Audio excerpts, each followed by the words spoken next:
வணக்கம் நண்பர்களே. நம்முடைய இன்றைய வீடியோவில் கருட புராணத்தின்படி சொர்க்கத்திற்கு செல்லக்கூடியவர்கள் யார் என்று பார்க்க போகிறோம்.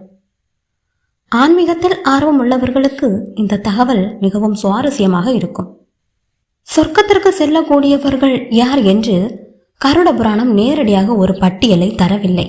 ஆனால் நற்குணங்களும் தர்மமும் நல்ல செயல்களும் உள்ளவர்கள் சொர்க்கத்தை அடையலாம் என்று கூறுகிறது.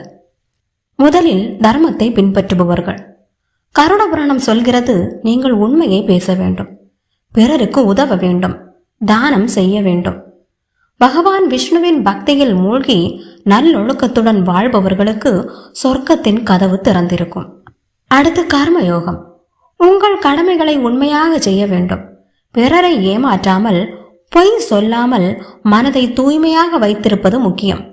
மேலும் பாவங்களை தவிர்த்து மன்னிப்பு கேட்கும் மனப்பான்மையும் சொர்க்கத்திற்கு வழிவகுக்கும். கருட புராணம் இன்னொரு முக்கியமான விஷயத்தையும் வலியுறுத்துகிறது.